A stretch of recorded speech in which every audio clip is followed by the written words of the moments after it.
Estás viendo RCI, Radio Canal Identidad.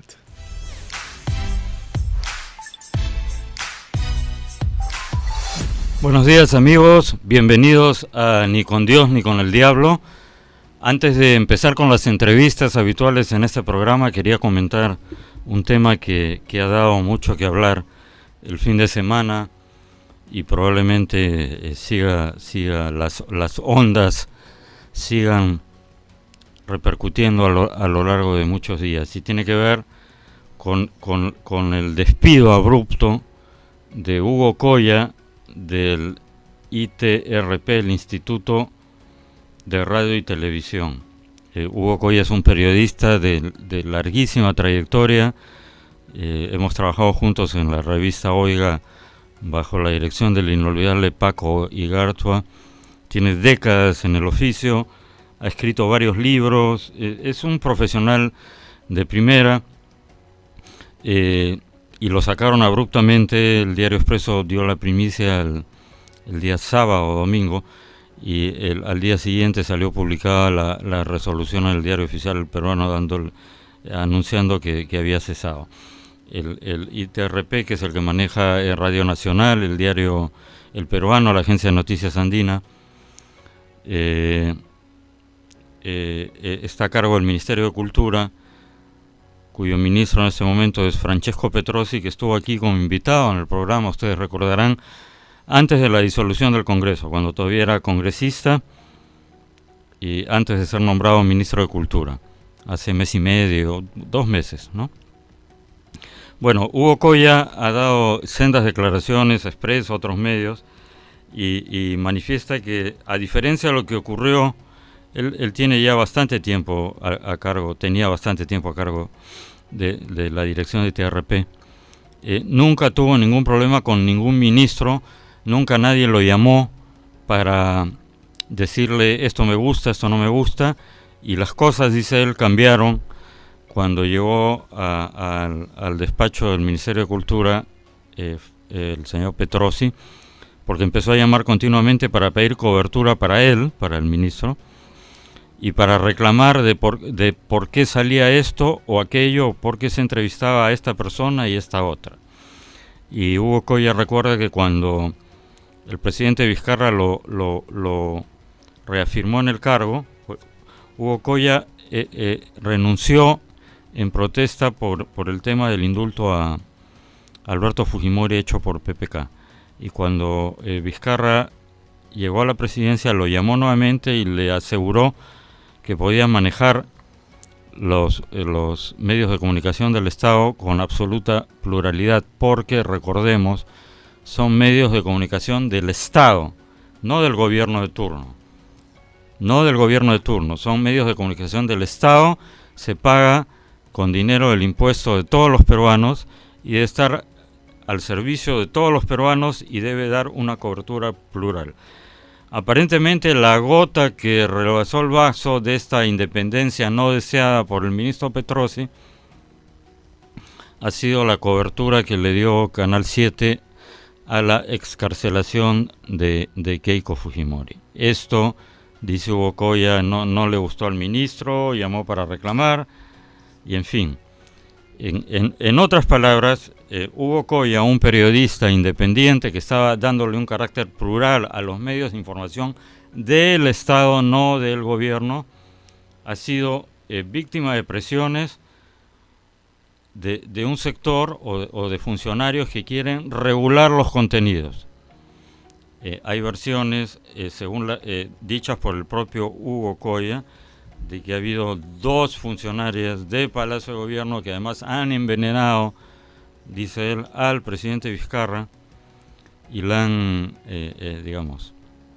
presionado también o han facilitado las cosas para que se produzca su despido. El ministro Petrosi ha tratado de poner paños tibios al tema, ¿no es cierto? Y ha dicho que bueno, todo tiene su final, poco más o menos, ¿no? Todo tiene su final, es un cargo de confianza, no hay que aferrarse al cargo,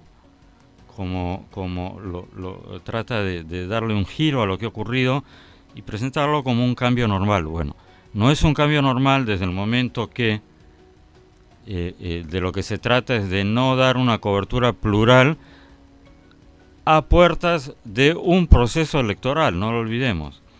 Se supone que el canal del Estado tiene que darle cobertura a todos por igual, a la oposición, al oficialismo, todas las voces, y no aparentemente dar un sesgo. Habrá que ver si esto viene directamente de Palacio de Gobierno, lo cual sería muy grave, o es simplemente un impromptu del ministro Petrosi. Estamos tratando de ubicarlo para, como debe ser, que nos dé su versión también, invitarlo aquí al programa si es que acepta, y hablar con él, así como estamos haciendo gestiones también para que venga aquí Hugo Coya, y así como hay otros programas, y nos cuente lo que está ocurriendo. Pero repito, se trataría de ser cierto algo sumamente grave, que un ministro, y peor aún si viene de Palacio de Gobierno, el presidente de la República esté tratando de regular contenidos y de decidir qué es lo que debe o no debe informar el canal del Estado.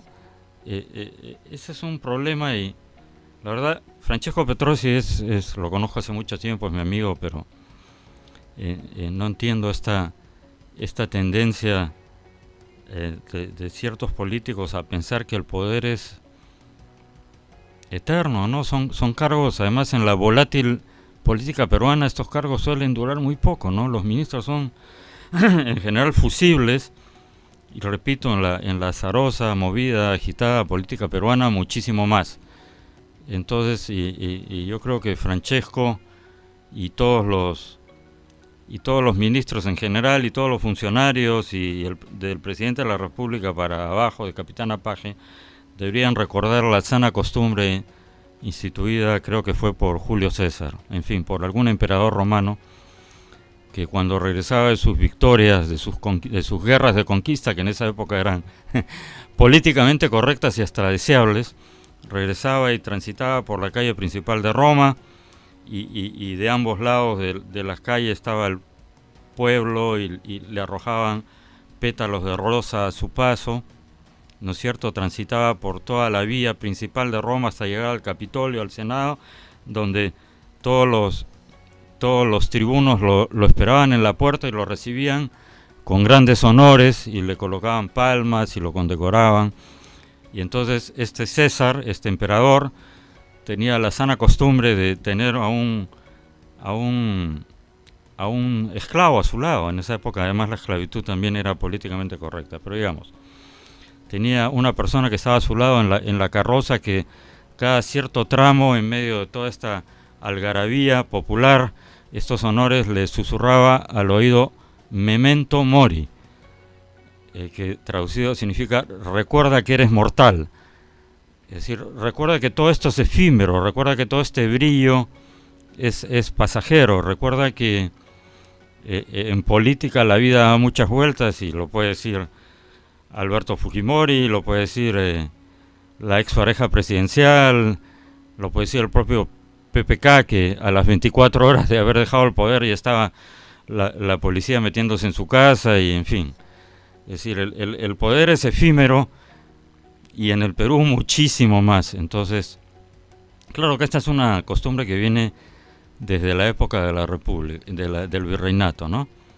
Cuando llegaba el nuevo virrey, es decir, en esa época no había las facilidades de transporte que había ahora, ¿no? Entonces, en el mismo barco que llegaba el nuevo virrey a Lima, se embarcaba el virrey ya cesado rumbo a España para regresar, ¿no? Entonces, cuentan las crónicas y las tradiciones que estaban todos los notables de Lima recibiendo al nuevo virrey, ¿no es cierto? Lo rodeaban, y el virrey anterior se embarcaba sin pena ni gloria, y eso se repetía una y otra vez.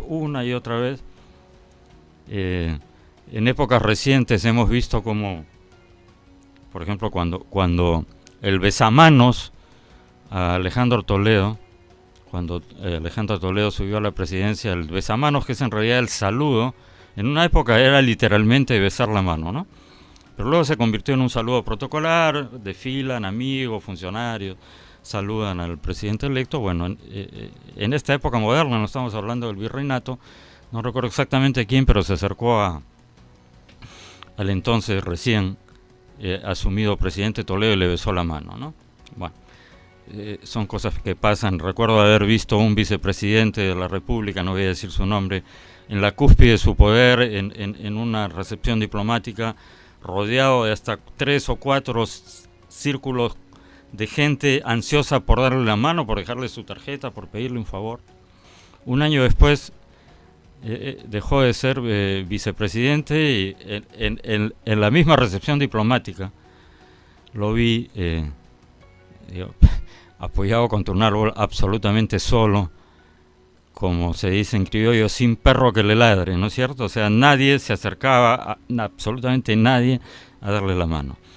Y este ciclo se repite. Entonces, me extraña la conducta de mi amigo Francesco Petrosi. La verdad, la considero lamentable. Espero que reflexione, aunque ya salió la resolución y todo, y que no defienda lo indefendible, ¿no? Es decir, esto no es un cambio rutinario de un funcionario de confianza. Se trata de algo que puede tener repercusiones en las próximas elecciones, en la cobertura que se dé al próximo proceso electoral, y es algo muy lamentable. El otro tema, vamos a ver qué pasa hoy.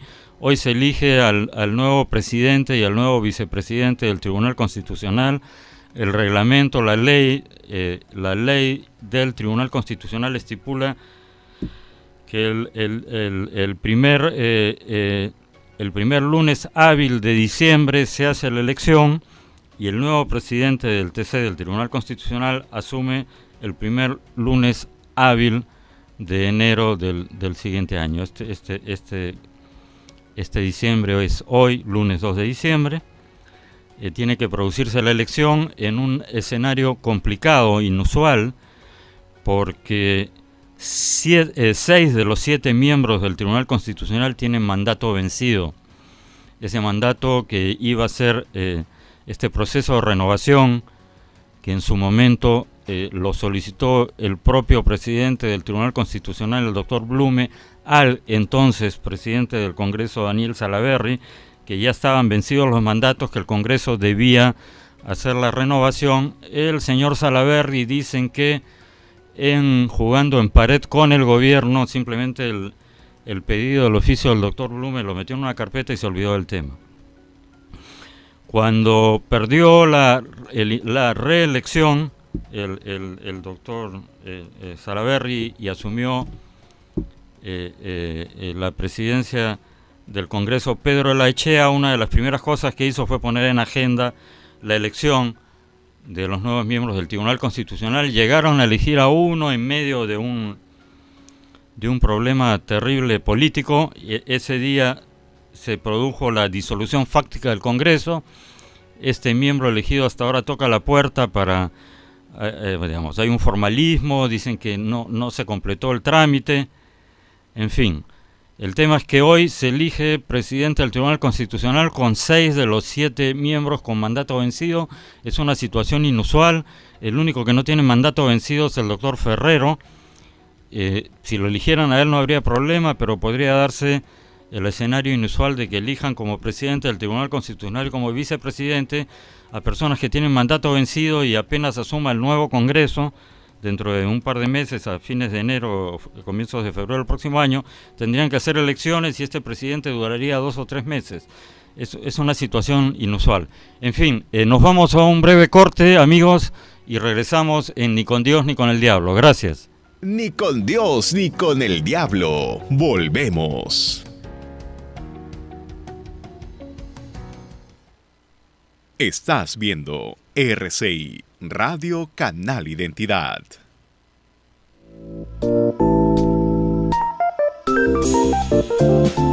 Café Solar de Samaniego. Disfrútalo sin azúcar.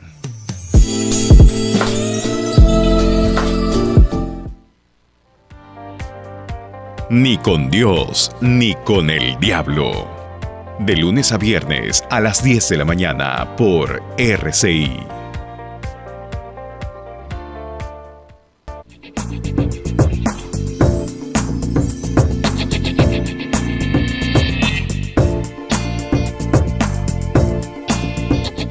Ni con Dios, ni con el diablo.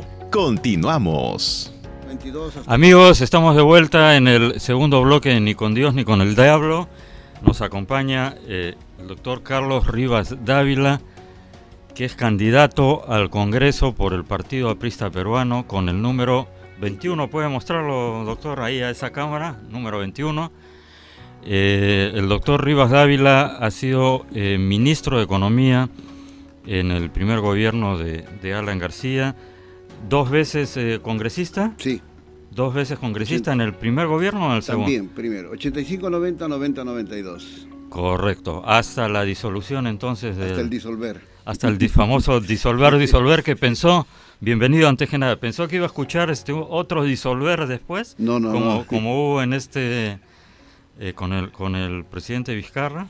Bueno, en principio mi agradecimiento por esta oportunidad que me brinda para dirigirme a la mayoritaria audiencia de Radio San Borja, y muy contento de estar con usted y sobre todo con estas preguntas muy precisas sobre el disolver o lo que ha ocurrido el 30 de septiembre acá, ¿no? Pero que, bueno, en ambos casos son falta a la Constitución, traición a la Constitución del Estado, ¿no? Inconstitucional, ¿no es cierto? A pesar que algunos tratan de justificarlo. Bueno, justificar lo injustificable, pero el hecho es que no está operando un poder del Estado que es el Congreso de la República, ¿no? No hay fiscalización y eso implica pues que tengamos por el lado del Poder Ejecutivo un gobierno absoluto. Maneja los recursos, nadie controla y bueno, esperemos que con el nuevo Congreso ya esta situación empiece a revisarse y a fiscalizarse.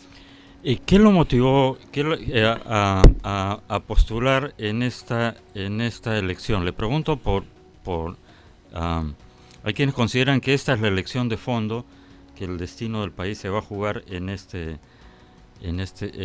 comicios y no los del 2021. No sé si eso fue lo que lo decidió, porque digamos el partido aprista como que está un poco golpeado por sucesos que han ocurrido últimamente, como que no tiene muy buena imagen en este momento, y usted sabe perfectamente como político de larga trayectoria. Claro que esto es cíclico, ¿no? Justamente antes de que usted llegue mencionaba las subidas y bajadas del poder, memento mori, recuerda que eres mortal, cosa que la mayoría de los políticos tiende a olvidar. El partido aprista del 85 al 90, digamos, en el tema económico, ciertas cosas que realmente dejaron una marca muy criticable, ¿no es cierto? Los 2 millones% de hiperinflación, en fin, una serie de temas. Y nadie diría, pero luego regresó Alan García a la presidencia por segunda vez, digamos, y de alguna manera con la fe del converso, ¿no es cierto? Hizo un gobierno que a todas luces, desde el punto de vista del manejo económico, es considerado por mucha gente pasó a formar parte de la clase media, una reducción considerable de la pobreza, pero lamentablemente no es, y esto hasta daría para una discusión o reflexión filosófica. Un hombre es el último de sus actos, un hombre es la suma de sus actos, ¿no es cierto? Pero bueno, el tema es que en este momento el partido aprista está golpeado en las redes, donde se mezcla mucho, ¿no? Se mezcla un poco el troll con los que opinan. Pero en fin, hay mucha agresividad hacia el APRA, hay que reconocerlo. Entonces, ¿cómo así en medio de este calor político se anima usted a lanzarse a la arena? Bueno, en principio comparto con usted la apreciación de un sector importante de la población de que hay un deterioro bastante enfático sobre el partido aprista, pero en realidad no se puede generalizar las conductas de malos compañeros que hicieron mal uso de la función pública y que trajeron la ley y que deben pagar sus culpas, pero no todo el APRA es así. Acaban de detener a un general, está en la cárcel y no por eso vamos a decir que el glorioso ejército peruano todos son así. Pero evidentemente es una situación que es observable por la ciudadanía. En segundo lugar, en realidad nosotros tuvimos en una etapa muy difícil el manejo de la economía nacional y enfrentamos al terrorismo, no solamente el tema de las políticas estatistas de aquella época que primaban en el mundo y que después cayeron, bueno, con el ingreso al liberalismo, sino que lo que más podemos nosotros destacar frente a justamente a esas críticas de la corrupción en la que se ve envuelto el partido aprista por malos elementos, es el hecho de que al haber manejado la economía del país, lo hicimos en forma honrada y transparente. Porque nosotros por convicción lo hacemos. Yo he sido discípulo de la Torre y por lo tanto su ejemplo de honestidad y honradez me guió siempre, no solamente en esa función pública, sino en todos los actos de mi vida. Y es demostrable, antes de ser ministro, siendo ministro y posterior, pueden revisar a mi familia, las cuentas bancarias y todo, y realmente demostrarán esa situación. Entonces, frente a la situación de corrupción permanente que la vemos a diario en todos los sectores políticos y del empresariado nacional, que pocas excepciones también hay que señalar, sin embargo, creemos que con nuestra experiencia, yo presidí la Comisión Bicameral de Presupuesto del Congreso con personalidades como Manuel Ulloa, Sandro Mariate, Carlos Malpica, Gastón Acurio, gente que tenía mucha experiencia y sobre todo solvencia moral, Luis Alberto Sánchez, en fin. Entonces, he sido decano del Colegio de Economistas de Lima, he manejado muchos aspectos como asesoría en gobiernos regionales, participación en eventos internacionales, en el Fondo Monetario Internacional, en el Banco Mundial, en fin, consultor de AID, y creo que mi modesta experiencia puede servir no solamente en lo que pueda ser la dación de leyes, la discusión y los debates, sino sobre todo demostrar que no todos los que llegan al Congreso son gente corrupta o gente que tenga mancha que presentar. Correcto. Ahora vamos a hablar un poco en detalle de las propuestas de su agenda legislativa, pero quería hacerle algunas preguntas como marco referencial. Primero, una muy puntual. Ha habido un problema con algunos de los candidatos de la lista aprista. ¿Eso se ha llegado a solucionar? ¿Ya es insubsanable? ¿Usted tiene idea de cómo ha quedado eso? Bueno, el día de mañana el Jurado Nacional de Elecciones estará resolviendo la apelación que ha formulado el personero del partido para 9 precandidatos o candidatos que estábamos en la lista, y se sabrá definitivamente si es procedente o improcedente la observación que había hecho el Jurado Electoral de Lima Este. ¿Ahora eso invalida toda la lista o solo? No. Solo a las personas puntualmente señaladas. En el caso de que el Jurado Nacional de Elecciones ratificara esa improcedencia, quedan libres, quedan vacíos 9 casilleros de los votos que podrían. No corre, no invalida la lista, pero por supuesto no tendríamos los 36 candidatos. Claro, correrían en desventaja, pero bueno, digamos, los otros quedarían para postular. Así es. Sobre una curiosidad respecto a su punto de vista antes de hablar de la agenda legislativa puntual. Ha mencionado usted el tema del estatismo. Efectivamente, digamos, la corriente predominante en la época en que usted fue ministro de Economía y en el primer gobierno aprista, todavía la ola, a pesar de que había, digamos, personas, Manuel Ulloa, por ejemplo, Manuel Ulloa desde siempre hablaba de la economía de mercado de eso, y la gente lo miraba y parecía que estuviera hablando chino, porque realmente no se entendía aquí, no era aquí en América Latina predominaban esas corrientes que le daban un papel muy pesado al Estado. La CEPAL misma, ¿no es cierto? La corriente cepaliana y todo lo demás, el desarrollo de la industria, en fin. Eso primaba en el mundo. Sí, y sobre todo en América Latina, incluso el segundo gobierno de Belaúnde, que fue el que salió además después del gobierno militar, pudo haber hecho la reforma de la privatización de las 180 o 200 empresas públicas, ¿no es cierto? No, a pesar de que, digamos, se venía de una experiencia militar, no se atrevió a hacerlo, ¿no es cierto? Esas empresas permanecieron hasta que llegó en el año 90 Fujimori, y recién ahí se hizo la privatización. Pero bueno, mirando para atrás, ¿usted diría que efectivamente toda esta concepción tiene un error de raíz, que el Estado es un mal empresario, o usted cree todavía que que el Estado debería meter mano en la economía? En principio yo creo que la corriente liberal, donde no haya una participación simplemente del Estado como regulador, no como controlador y propietario como era antes. Y además eran las dos corrientes que primaban en el mundo, con Rusia, la Unión Soviética y Estados Unidos, ¿no? La corriente estatista y el libre mercado, ¿no? Entonces, frente a esta situación, yo creo que realmente compartimos la posición que es la economía social de mercado, no la economía pura de mercado, donde simplemente se privilegia a quienes puedan tener mayor cantidad de recursos económicos, y es el que impone las condiciones, y ahí surgen los monopolios, oligopolios, etcétera. Ahí es al contrario, la oferta, la demanda, pero que haya una distribución más equitativa del crecimiento de la economía, para que no ocurra como por ejemplo el caso de Chile, ¿no? Donde se ha venido manteniendo, si bien una economía liberal, pero con mucha inequidad en la distribución del ingreso, y eso ha generado protestas de todo tipo, como estamos viendo. Entonces, yo creo que cualquiera de que sean los extremos es malo.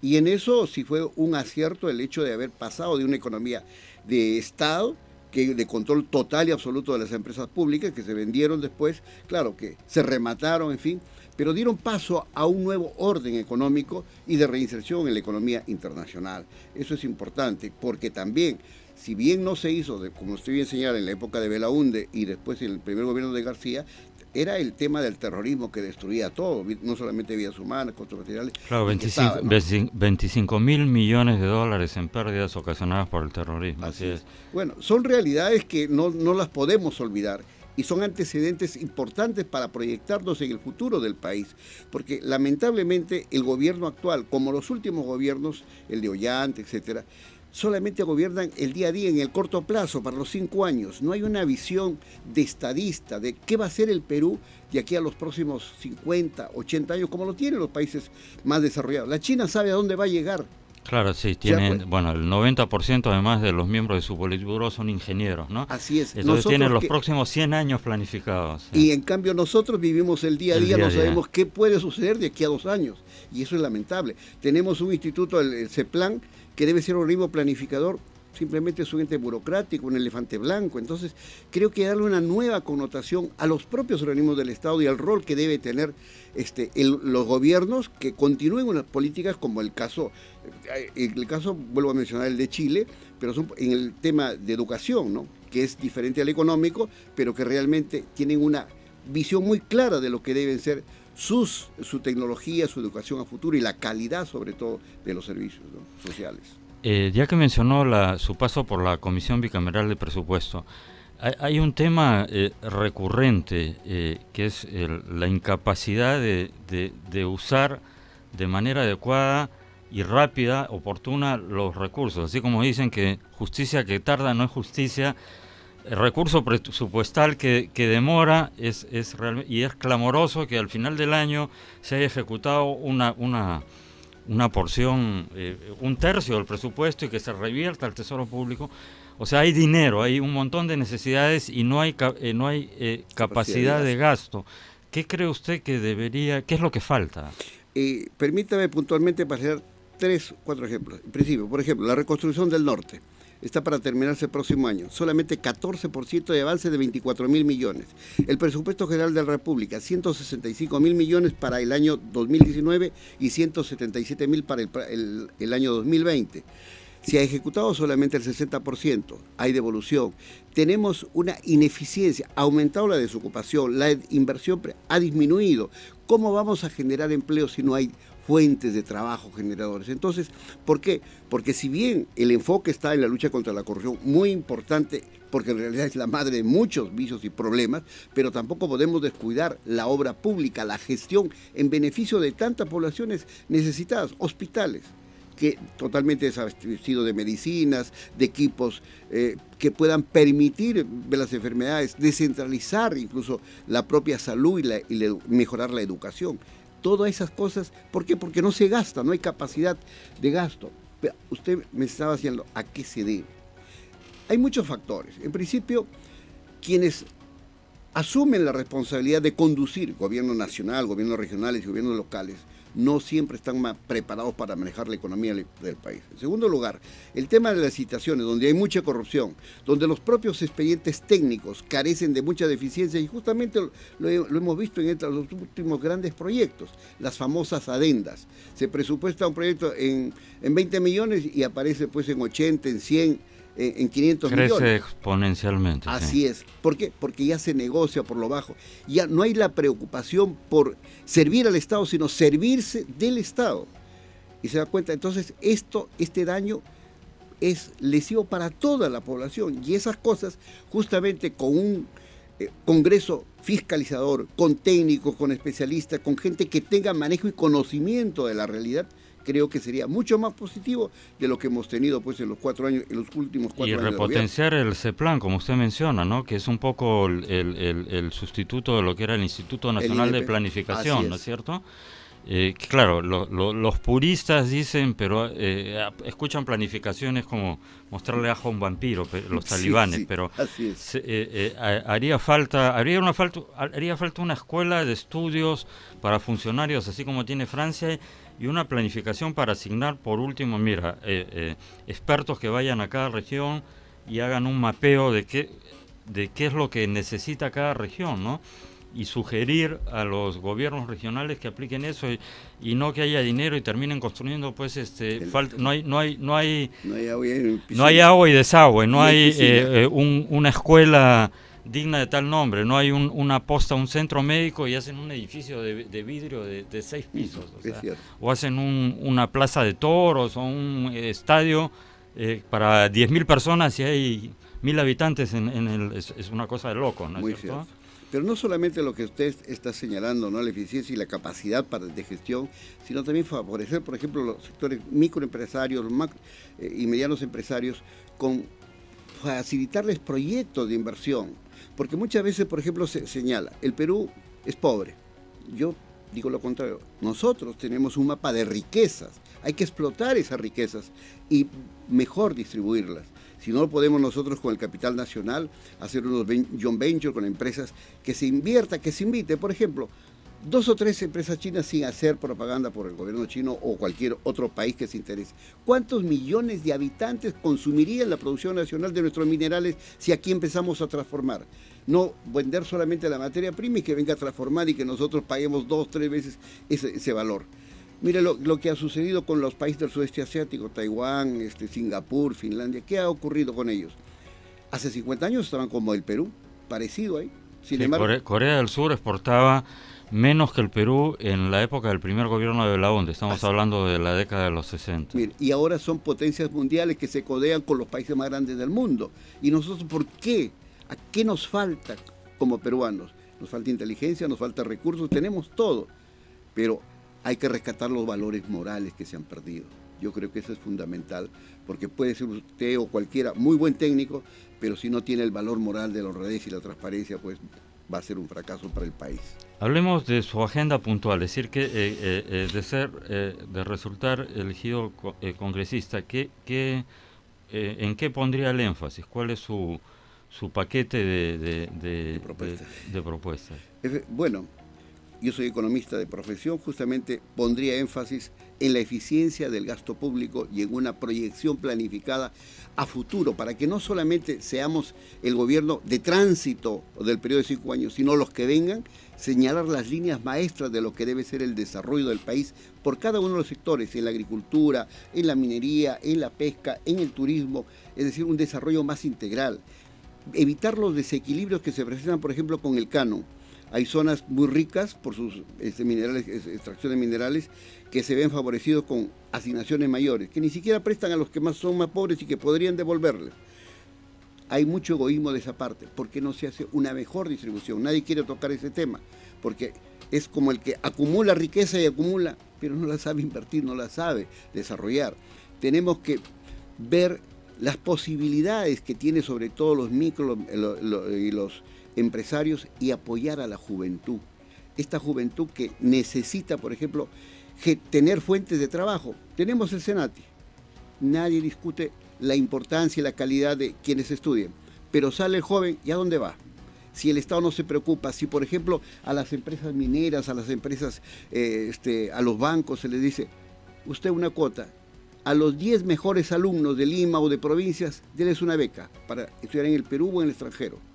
Recuperar también cuántos peruanos que están afuera, aportando a otros países y repatriarlos, volver a su casa, generar una política realmente de identidad nacional. Y eso va del lado del aspecto económico y de lo que nosotros queremos hacer por el país. Inversión en capital humano, Así ¿cierto? Eso es muy importante, creo. Quedó en el tintero, en realidad fue una pregunta que tenía muchas subpreguntas, pero la retomo. ¿Coincide usted con aquellos que creen que existe en este Congreso un riesgo de tener la izquierda en todas sus variantes una mayoría, digamos, llegaría por separado, pero luego podría hacer alianzas de facto y cambiar, por ejemplo, el régimen económico de la Constitución? Que no le he preguntado, quisiera saber cuál es su posición y la posición del Partido Aprista al respecto. ¿Mantener el capítulo económico de la Constitución tal como está o sumarse a los que hablan de una constituyente y todo? Yo creo que hay que mejorar. Todo dispositivo legal es perfectible, hay que mejorar. Lo que nosotros estamos por esa vía, no por el caos, no por la destrucción, para decir, con una nueva constitución hemos salvado al país. Estados Unidos, Inglaterra, ¿cuántos años tienen? Y no han modificado su constitución, la han mejorado, la han reformado, ¿no? Pero eso es lo que nosotros tenemos que buscar, porque lo otro nos conduce al caos, nos conduce al enfrentamiento. ¿Qué logramos nosotros en ese sentido? Incluso en el supuesto que usted está señalando de que pudieran tener mayoría los caviares o quienes están en contra del sistema y del status quo. ¿Eso a qué nos conduce? Otra vez a empezar de nuevo como el funcionario que llega. El que anterior lo hizo mal todo. Yo soy el bueno y que voy a salvar.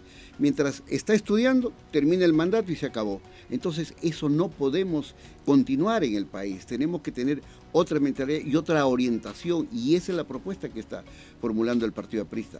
Sobre todo frente a lo que usted estaba señalando al comienzo de esta entrevista, en el sentido de que, bueno, hay mucho cuestionamiento por el lado de la moral al Partido Aprista, pero creo que nosotros podemos levantar y revertir esa situación simplemente con el ejemplo de La Torre, con su doctrina y con su vida. ¿Qué mejor testimonio de eso? Estoy seguro que servir al país y no servirse del país como ocurre en la mayor parte de los casos. Recuperar entonces las raíces allistas del Partido Aprista peruano, ¿no es cierto? Creo que esa es la única solución para que el partido revierta el estado de postración en que se encuentra. Estamos muy golpeados por diferentes formas y yo creo que La Torre es el mejor testimonio para decir, aquí hay valores, aquí hay honestidad, aquí hay propuestas para el país y para el bienestar de la sociedad, con justicia social y con una mejor distribución de nuestros ingresos para todos. Usted mencionó un tema que también es muy importante y que aquí lo mencionamos continuamente en el programa con diversos invitados, sobre la actuación que tiene el empresariado peruano, porque hay empresarios y hay empresarios y hay economía de mercado y hay lo otro que en realidad es mercantilismo o capitalismo de amigotes, como lo llaman en Estados Unidos. ¿No? Estuvo aquí invitado hace un tiempo Ramiro Prealé, que es hijo del dirigente histórico del mismo nombre. Ingeniero. Y yo siempre menciono lo que dijo Ramiro porque es muy interesante por varias razones, ¿no? Primero, Ramiro ha cuantificado que en el Perú no hay más de 10% de economía de mercado.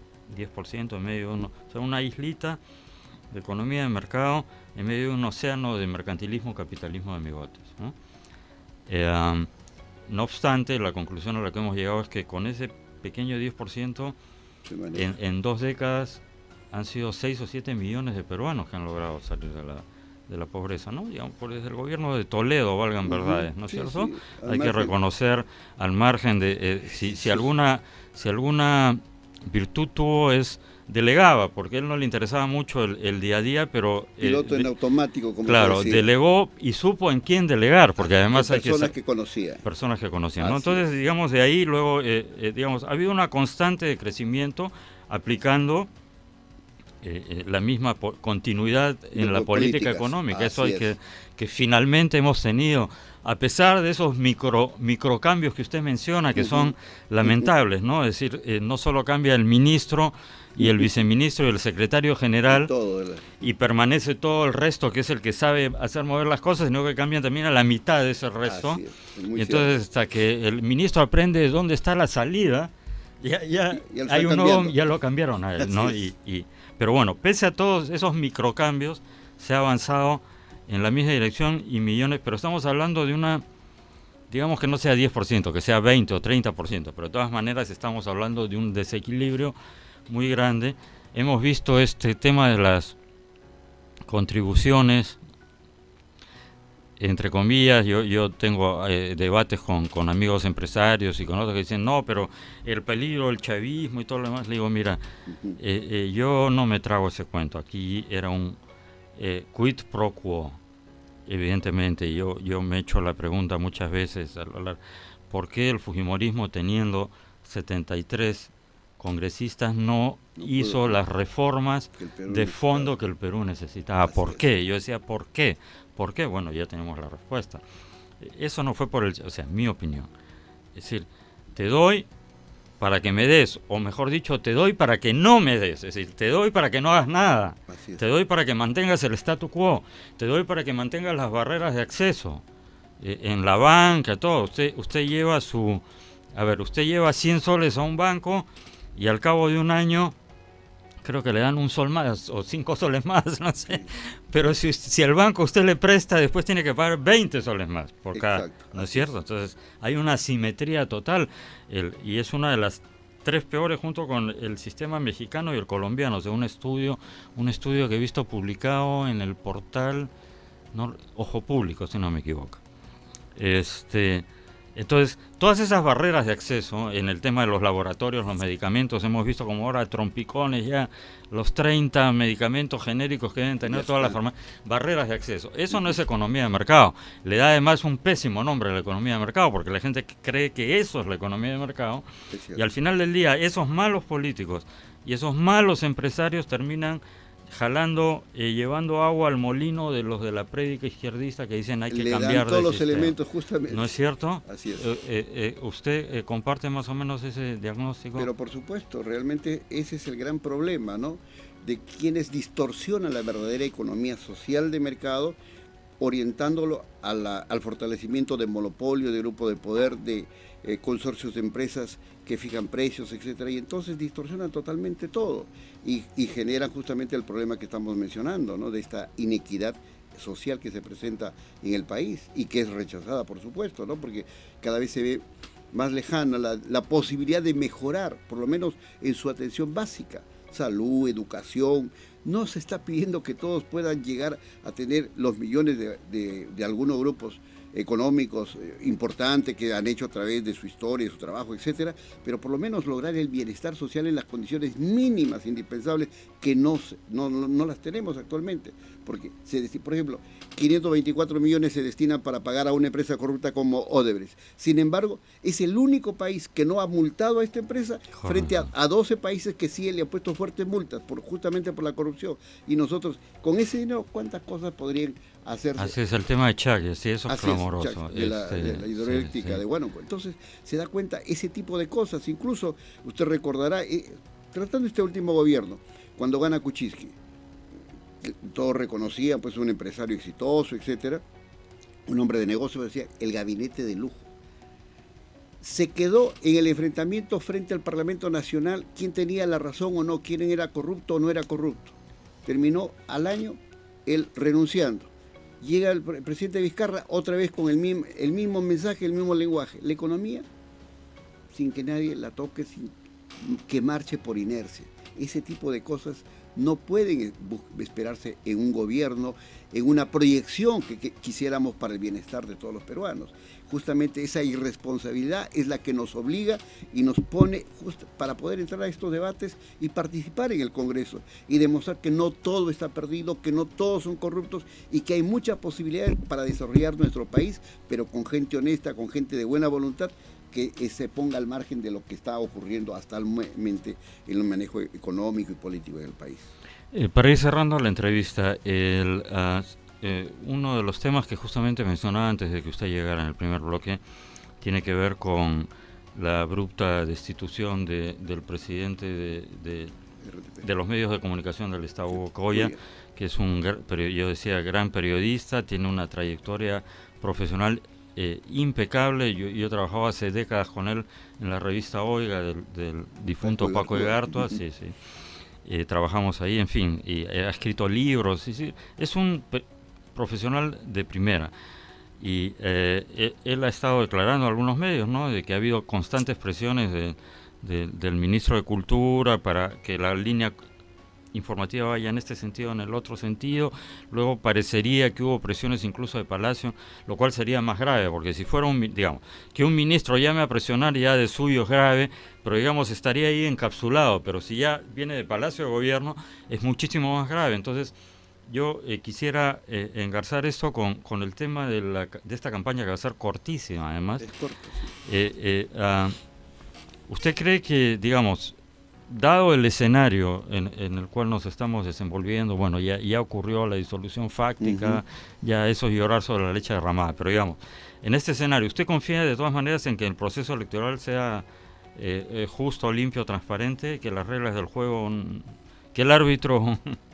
Vemos que no están siendo así, incluso la denuncia de la Jurado Nacional de Elecciones contra la ministra de la Mujer y del ministro del Interior, justamente por emitir opiniones tendenciosas que orientan lo que debe hacer el ciudadano cuando eso no es su deber y su responsabilidad, ¿se da cuenta? Entonces lo estamos viendo, y ahora en esta destitución muy injusta que estamos viendo de un periodista destacado, reconocido por todos los medios. ¿Por qué? Porque no les conviene tener gente que mantenga una línea de independencia para todos por igual, sino simplemente que se incline la balanza. Esto ya demuestra manipulación. Estamos viendo también en las listas, vamos a ver cómo se resuelve el caso del Partido Aprista el día de mañana con los 9 que están observados, que quieren sacarlo de carrera, pero estamos seguros que ojalá la ley y la justicia se imponga. Entonces yo creo de que si hay regla de juego para todos. El tema es cortísimo. Las campañas ya son diferentes a las anteriores, las redes sociales, pero hay mucha manipulación por parte del Estado en esto, y eso es innegable.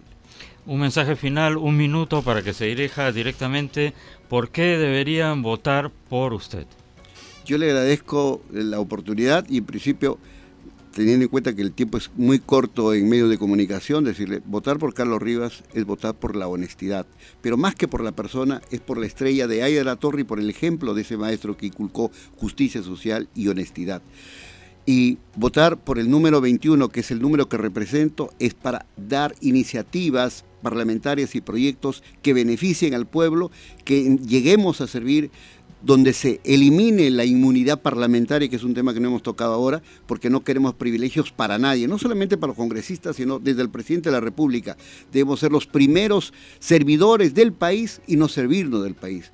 Yo les pido a los jóvenes, a los adultos, que tengan confianza, que el Perú no está todo perdido, que hay gente con valores, gente honesta y correcta, que estoy seguro va a nosotros vamos a representar esos derechos y esas aspiraciones de nuestro pueblo peruano. Les agradezco infinitamente esta oportunidad que usted me brinda y esperamos que el día 26 de enero se marque por las estrellas y se escriba el número 21 en el casillero. Muchas gracias. Bien, amigos, nos ha acompañado en este segundo bloque el doctor Carlos Rivas Dávila, candidato por el Partido Aprista Peruano con el número 21. Regresamos mañana a partir de las 10 de la mañana en Ni con Dios ni con el Diablo. Gracias, hasta mañana.